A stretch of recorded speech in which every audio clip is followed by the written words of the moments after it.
3 things fast. If you're scared of hormones, you were lied to. And if you're on them and still feel terrible, you were probably given the wrong kind. And if your doctor won't give them to you, I'm about to hand you the exact words that will change that. I'm an endocrinologist, and this is everything they should have told you, and I'm saying the most important hormone for last. Let's go.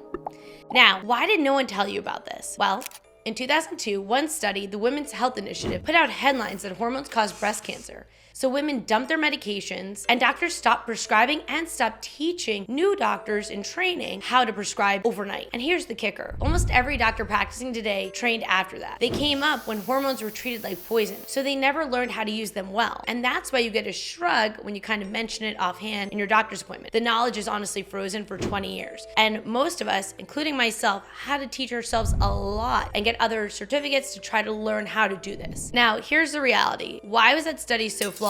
Well, the women that were studied that they said had a higher breast cancer risk were actually already in their 60s, so not the age where you'd be treating menopause. And then, in addition, they were on an older form of estrogen made out of horse urine, brand name now Premarin. And that's not what we're starting today for bioidentical hormone replacement. And so when they actually looked at the other groups, they didn't see that risk, but they didn't mention that. And because of that, everyone lost their minds and just cut out HRT. Now, I'll give you some of the real numbers later, and it'll make you mad, but let's get right into it. So, how can you get started on HRT? Let's start with this. You don't need a blood test to prove you're in menopause. It's your symptoms and your age. So, if someone said your labs are normal, you're fine, that's not how this works, especially actually in the stage before menopause, perimenopause. So, you're not crazy. You didn't fail. You were handed half the story. Now here's the other half. You lose 3 hormones in menopause: estrogen, progesterone, and testosterone. And we're gonna go from smallest payoff to biggest. All right, let's go. So first one on the list, vaginal estrogen. If sex hurts now, or you keep getting UTIs or urinary tract infections that won't quit, this is your call for vaginal estrogen. Your vaginal and bladder tissue is loaded with estrogen receptors. So when estrogen drops, that tissue becomes thin and dry. And that's the dryness, the pain with sex,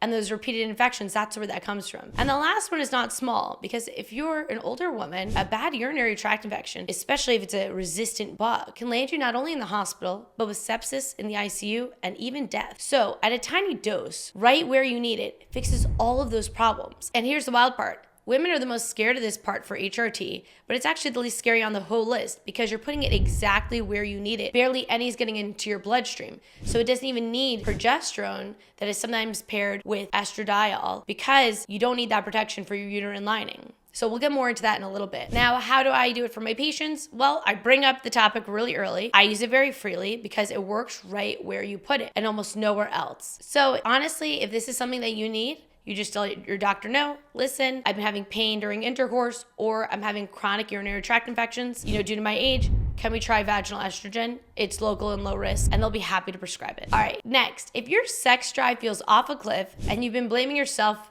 or maybe even your spouse, this one's for you. Testosterone, women need it too. And you make it your whole life and it starts dropping in your 30s. And by 50, you may be at half. And here's where it gets controversial and where a lot of clinics are about to take your money. There's a lot on this, and I will do a dedicated episode about other benefits of testosterone therapy. But for the purpose of this episode, which is to really just teach you about HRT, that you can actually just get started, I'm gonna stick with what's very proven, has the most evidence. So the one thing testosterone is actually proven to do in women is bring back low sex drive that bothers you. The energy, mood, and muscle, those studies aren't as there. Again, I'll do this in another episode and really break it down. But that being said, I'm not gonna sell you on something that doesn't have huge evidence yet. And I think that evidence may be coming down the line, but it's not here right now. So let's focus on it for libido at this point. So how do I do it? Well, let's get very specific. There's no FDA-approved testosterone made for women. And rather than use a compound gel from a pharmacy or injectable that's made in a compound that's not FDA-approved, I'd rather most of my patients just get the male gel, which is called Testim. That's the brand name I use. And so Testim out of pocket is $150 a month for a male. But because the dose for women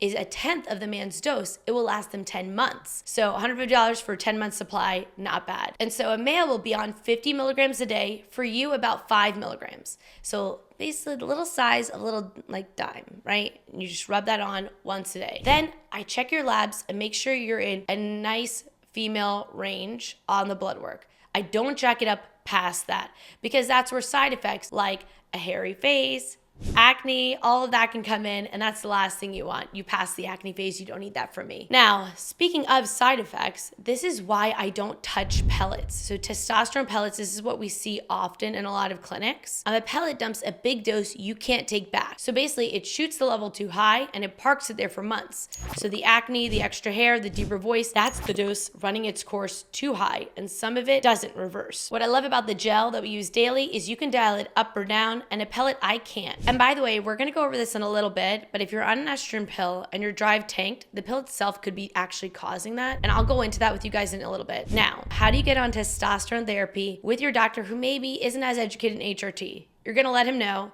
my drive is low, it bothers me. Can we try a low monitor dose of Testim in the women's range, and can you check my levels? And if they don't feel comfortable, that's exactly when you ask for a referral to maybe a urologist, an OB-GYN, or my favorite, an endocrinologist, to prescribe this for you. So next, if you still have a uterus, you cannot skip this one, progesterone. So it's the hormone that balances your estrogen every month. If you skip it while taking estrogen, the lining of your uterus can overgrow, and that uterine cancer risk goes up. So progesterone is kind of the seatbelt that prevents the uterine lining from getting too thick, which can cause uterine cancer. So you can never skip it if you have a uterus and you're on estrogen therapy. Now there's two major payoffs here. It protects that lining like we discussed, but the natural kind, micronized progesterone, turns into a common chemical in your brain that helps you sleep. Estrogen plus the natural progesterone doesn't carry the breast cancer signal the old synthetic one did in that group of 60-year-olds that was studied by the WHI. So I use micronized progesterone because it's bioidentical. So it's the same molecule your body made, not the synthetic progestins that are in birth control. Those are stronger and cause more of the mood, bleeding, different kind of side effects. And how I give it changes everything. So in perimenopause, when you still have a cycle and your hormones are still swinging up and down, I will copy your natural month. So you'll have estrogen every day, but for 2 weeks, no progesterone. So you'll do the micronized progesterone for half the month. Now, if you're in menopause, that's different, right? Because there's no period. So then you're going to be taking both every single day, no break. Now, one quick note about perimenopause. Sometimes, instead of doing estradiol and micronized progesterone, even though it's synthetic, I may use a birth control. And the reason is if someone isn't responding well to that and their hormones are swinging so volatilely, and if you actually go to my episode 12, Signs You're in Perimenopause, I explain that very well. It'll tell you everything you need to know about perimenopause. You'll know if you're in it. Go check it out. But anyways, the point is, it's such a volatile time in some women's life that sometimes, honestly, I just need to stop the swing. And that's where birth control can come in. But generally, I prefer to do it this way, and if that doesn't work, then I'll use a synthetic birth control. Now, say you don't have a uterus. You don't need it for protection, but you might still want it at night because progesterone, there's a huge sleep benefit, and that's real. So if you want to go on this hormone, you're just gonna tell your doctor, I need progesterone. Can we use the natural micronized kind? And should I cycle it or take it daily for where I'm at? And they should be able to help you from there. Now the big one, the hormone that touches everything, estrogen. This is the one they scared you off of. So here are the real numbers and the two choices that make it safe. So you've got estrogen receptors head to toe. And when it drops, a lot of people with it have hot flashes and night sweats, sure. But it also affects your bones, can cause osteoporosis. It causes your blood sugar to climb, fat moves to your belly, and your heart loses the protection from estrogen. And even your joints can feel achy. Think of frozen shoulder out of nowhere. And the brain fog is completely real. So here's the good part. Estrogen is the single best treatment for hot flashes and night sweats, and cutting them more than half. It also protects your bones, prevents fractures, and in 2 of the biggest trials, women who were on it had a 30% less chance of getting diabetes, and it helps keep your muscles and drop fat. Now, the key to that is you have to start it near menopause. It points to less heart disease and a lower chance of dying from any cause. And this is not a beauty treatment, it's actually health span treatment, like true longevity medicine. So we're doing this so you're strong, sharp, and on your own 2 feet in your 80s. Now the fear, the real numbers. Now, this should make you mad. They reported the scary version. They looked at the relative risk, the part that makes a headline. Your actual risk, the absolute risk, was tiny. 8 extra breast cancer cases per 10,000 women a year. 8. And it didn't even add up to more breast cancer deaths. So just more incidents of it, not deaths from it. Meanwhile, women who quit broke their hips.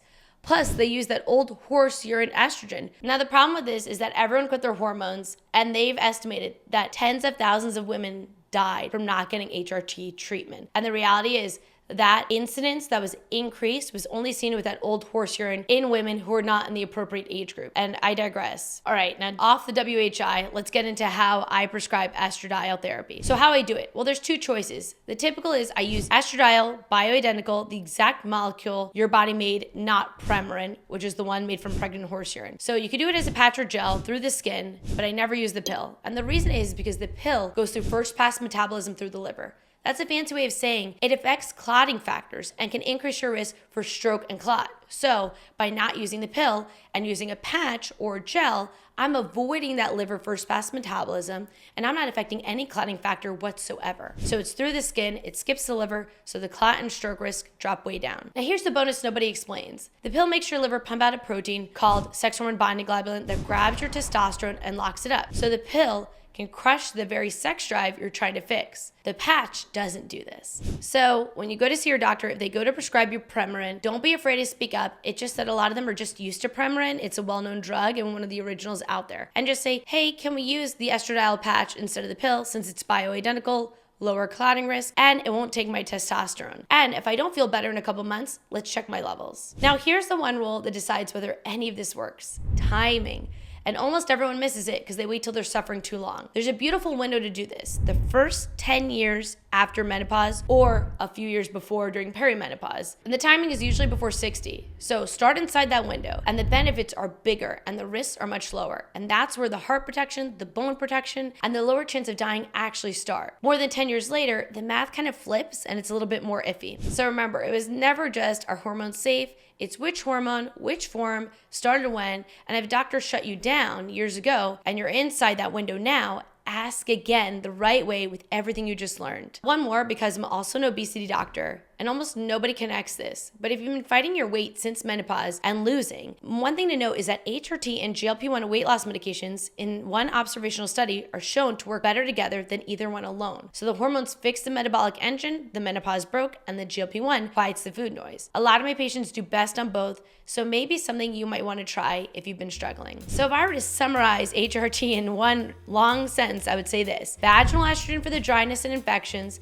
testosterone to help your sex drive, progesterone to protect your uterus and give you back your sleep, and estrogen, the big one, for your bones, heart, brain, joints, metabolism, bioidentically through the skin in the window. The fear that came from one misread study, it froze everything for 20 years, and that's not you. You can get the care you deserve now, so you can feel like yourself quicker. I put all of this into a free HRT guide. Every hormone, every form, the doses, and the exact words you might want to use in your visit, and that way you can bring those couple pages with you and get your life going again. Comment if this episode helped you and tell me something new you learned. I'll see you guys in the next.